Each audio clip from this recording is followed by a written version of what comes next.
वजाना वजाना पेशाब कर ये वजाना नहीं ये दुश्मन है ना वजाना तू ढोलक ना बजा नहीं धागा मारे नारे नारे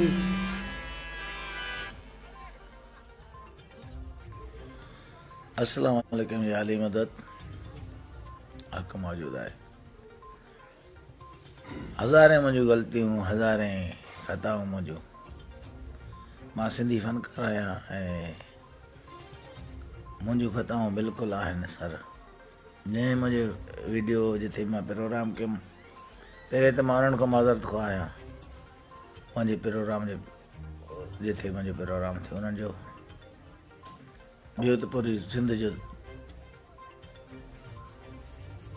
मां उन सभु पूरे सिंध खां माफ़ी थो घुरां सभिनि खां माज़रत कयां थो। इलाही मुंहिंजूं ख़ताऊं आहिनि तव्हां मूंखे हेॾो मक़ाम ॾिनो ऐं तव्हांजे मक़ाम ते ग़ुलाम सनू वराणी पूरो कोन लथो। मूंखे शर्म थो अचे पाण ते यार अजरक जे सदके हिन टोपी सदके मूंखे माफ़ फरमायो मां ॿीहर मूंखे अहिड़ियूं ख़ताऊं इनशाला कोन थींदियूं। जिन जो प्रोग्राम थियो आहे जिते जिन दोस्तनि भरियो हुजनि रिकॉर्ड कयो उहा अलाए कहिड़ी कैफ़ियत हुई या छा बि हुई पर ख़ता मुंहिंजी अदा मां सिंधी सिंगर आहियां तव्हांजो मां पूरी सिंध खां माफ़ी थो घुरां पंहिंजे दोस्तनि खां भाइरनि खां जिन्हनि जी दिलि आज़ारी थी हुजे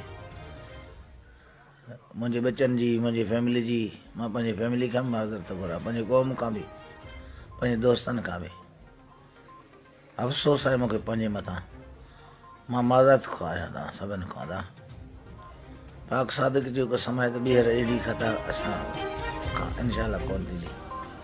तमामु तकलीफ़ पहुती आहे मुंहिंजी सिंध खे मुंहिंजे दोस्तनि खे मुंहिंजे परस्तारनि खे मुंहिंजे प्यारनि खे मां सम्झी सघां थो। बेवस माण्हू मजबूर माण्हू छा थो करे सघे था बिल्कुलु मुंहिंजूं ख़ताऊं आहिनि यार मां तव्हां खां माज़रत थो कयां।